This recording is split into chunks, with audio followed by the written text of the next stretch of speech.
نحمدہ و نصلی و نسلم علی رسولہ الکریم،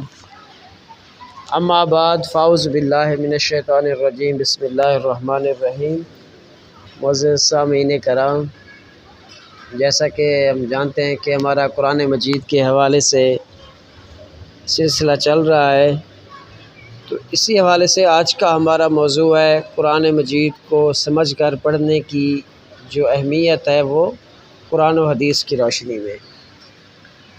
قرآن مجید کے اندر اللہ تعالیٰ نے بہت ساری جگہوں کے اوپر ارشاد فرمایا کہ وَلَقَدْ يَسَّرْنَا الْقُرْآنَ لِلذِّكْرِ فَهَلْ مِنَ الْمُدَّكِّرِ، کہ اور بے شک ہم نے قرآن مجید کو نصیحت حاصل کرنے کے لیے آسان کر دیا ہے،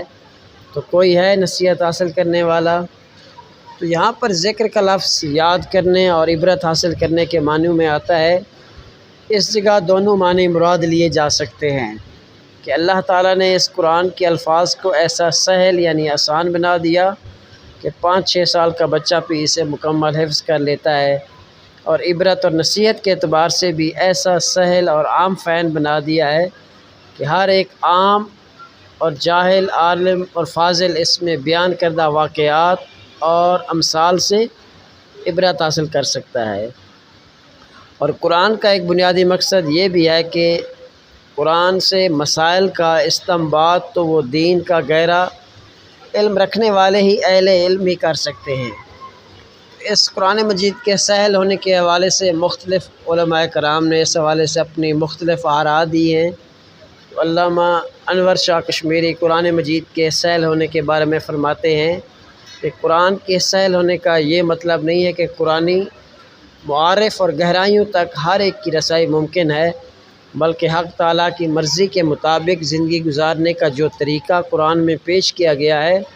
اس کا ذکر اس انداز سے کیا گیا ہے کہ کوئی یہ نہیں کہہ سکتا کہ وہ میری سمجھ میں نہیں آیا۔ اس بارے میں قرآن کا طریقہ خطاب اتنا واضح، صاف اور روشن ہے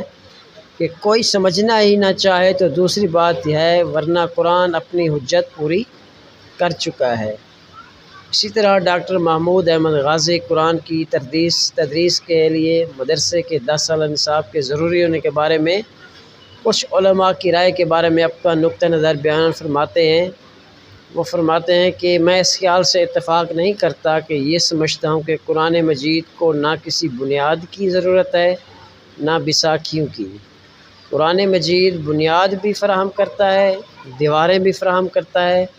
اور تعلیم کی تکمیل بھی کر دیتا ہے۔ تو قرآن مجید خود اپنی جگہ ایک مکمل کتاب ہے،